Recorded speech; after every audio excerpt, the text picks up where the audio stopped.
Goedenavond, een overzicht van het Zeeuwse nieuws. Het is zondag 2 maart.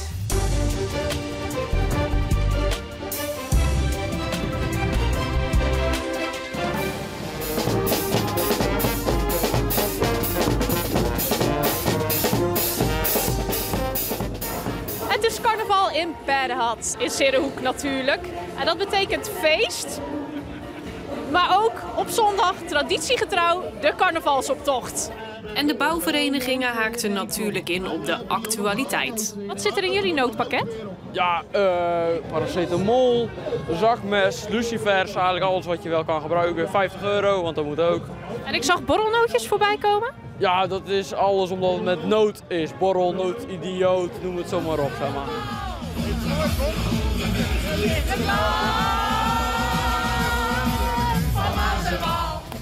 Mede dankzij het lekkere weer was het druk langs de route, dus hadden deze vogelspotters genoeg om naar te kijken. Wat heeft u allemaal al gezien door die verrekijker? Van alles, maar bijzondere vogels. Ja? Ja. Wat is de meest bijzondere? Paradijsvogels, zanglijsters, scheidlijsters, van alles. Ook morgen en dinsdag zijn er op verschillende plaatsen nog carnavalsoptochten in onze provincie. Volgende week zondag is de laatste en die is zoals altijd in Ossenisse. De 2 gewonden van het steekincident op de Gierenvoetbrug in Middelburg gisteren zijn 2 mannen uit Vlissingen. Ze zijn 18 en 21 jaar oud. Dat heeft de politie bekendgemaakt. Uit sporenonderzoek en getuigenverklaringen blijkt dat een man en een vrouw vermoedelijk betrokken waren bij het incident. De politie is op zoek naar getuigen.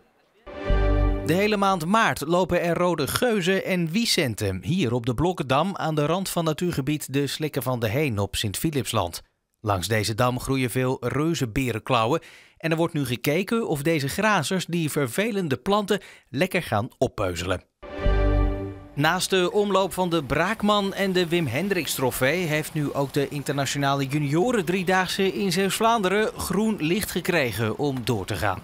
Vanwege de grootschalige politie-inzet bij de grote NAVO-top in Den Haag zijn wielerkoersen dit jaar in grote getalen afgelast. Maar deze 3 kunnen dus toch doorgaan. Horeca is er genoeg hier in Hulst, dus dat er een nieuw restaurant wordt geopend is op zich niet zo bijzonder. Toch komt er in dit pand iets heel aparts. Een restaurant dat mogelijk is gemaakt door crowdfunding.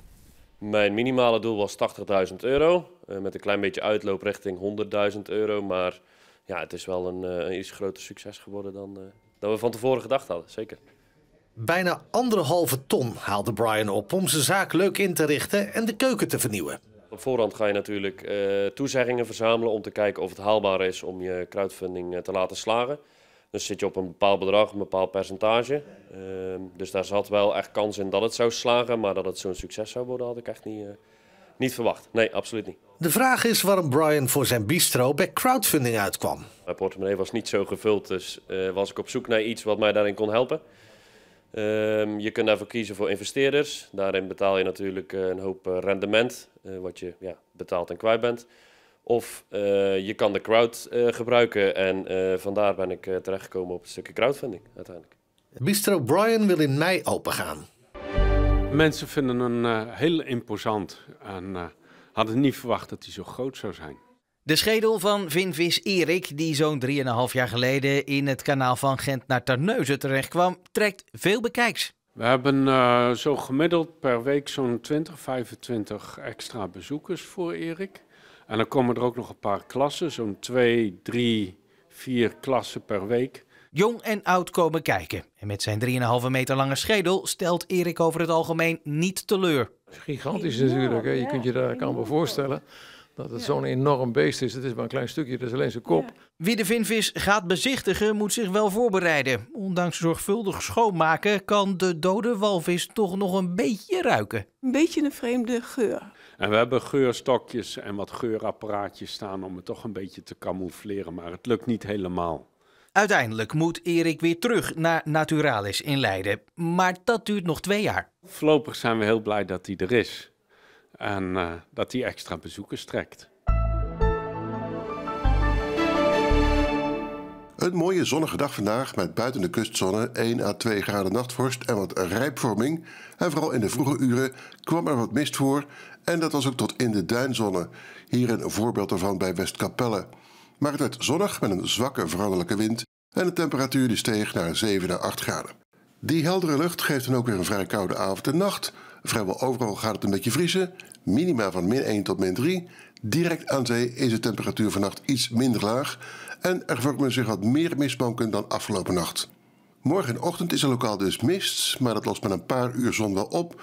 En dan is het opnieuw zonnig met een zwakke wind die variabel is in de richting, maxima morgenmiddag rond 8 graden. Dinsdag verandert er in de temperatuur vrijwel niets, maar er is 's ochtends dan meer kans op mist en laaghangende bewolking. Verderop in de week is het overwegend zonnig en het wordt zachter. Na woensdag wordt het 's middags 12 tot 15 graden. En met het weer zijn we aan het einde van deze Zeeland Nu. Een hele fijne avond.